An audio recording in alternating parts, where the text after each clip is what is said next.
قرآن کو غور سے سننا۔ رسول صلی اللہ علیہ وسلم نے فرمایا، جو شخص قرآن کی ایک آیت سننے کے لیے بھی کان لگا دے اس کے لیے ایسی نیکی لکھ جاتی ہے جو بڑھتی چلی جاتی ہے، اور جو شخص اس آیت کو پڑھے وہ آیت اس شخص کے لیے قیامت کے دن ایک نور ہوگا جو اس کے نیکی کے بڑھنے سے بھی زیادہ ہوگا۔ توبہ توبہ کرتے رہا کرو زندگی میں ہر پل، کیونکہ موت کبھی بتا کر نہیں آتی اور موقع زندگی دیتی ہے، موت نہیں۔ اللہ امتحان لیتا ہے تاکہ صبر کرنے والوں میں رہے، آزمائش میں ڈالتا ہے تاکہ اس کے شکر گزار رہے، رلاتا ہے تاکہ صاف دل رہے، چپ بھی کرواتا ہے۔ گیتا پر ہاتھ رکھ کر قسم کھائی جاتی ہے سچ جاننے کے لیے، مگر گیتا پڑھائی کیوں نہیں جاتی ہے سچ جاننے؟ ساتھ صحیح جی، کتنے بھی بڑے اسکول یا کالج میں پڑھ لو لیکن انسان بننے کے لیے جینے کی راہ پڑھنی پڑے گی۔ بسم اللہ الرحمن الرحیم۔ جو تمہاری خاموشی سے تمہاری تکلیف کا اندازہ نہ کر سکے اس کے سامنے زبان سے اظہار کرنا صرف لفظوں کو برباد کرنا ہے۔ پانی کے لیے جب کھڑے تھے ہم بیماریوں سے دور کھڑے تھے، اب ہمارے پاس آرو ہے اور بیماریوں ہزار۔ الصلاۃ والسلام علیک یا رسول اللہ صلی اللہ علیہ وسلم۔ السلام علیکم ورحمۃ اللہ وبرکاتہ۔ اڑنے میں برائی نہیں ہے، آپ بھی اڑے لیکن اتنا ہی اڑے جہاں سے دھرتی صاف دکھائی دے، کیونکہ بعد میں سب کو اسی مٹی میں مل جانا ہے۔ منوشیہ اتنا کمزور ہے کہ سپنے میں بھی ڈر کر کانپنے لگ جاتا ہے، اور بہادر اتنا ہے کہ غلط کام کرتے سمے اللہ سے بھی نہیں ڈرتا ہے۔ کچھ وقت خدا کو دینے سے خدا کا وقت سدھر جاتا ہے۔ یقین اللہ کی ذات پر ہو تو ہر چیز کی پرواہ کرنا چھوڑ دو، کیونکہ وہ ذات کسی کی مایوس نہیں کرتی۔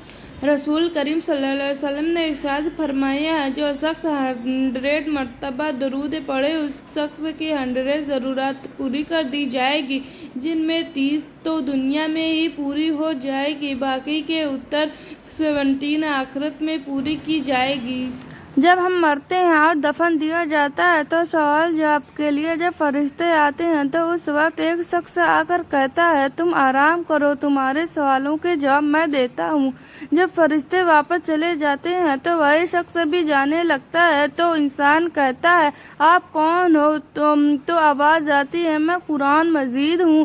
حضرت محمد صلی اللہ علیہ وسلم نے فرمایا ہے، بے نور ہو جائے اس کا چہرہ جو کوئی بھی میری حدیث سن کر آگے نہ پہنچائے۔ دنیا کی کوئی بھی چیز اتنی جلدی نہیں بدلتی جتنی جلدی انسان کی نیت اور نظر بدل جاتی ہے۔ جو دل دوسرے کی تکلیف پر بے چین ہو جائے اس دل میں اللہ کی محبت ہوتی ہے۔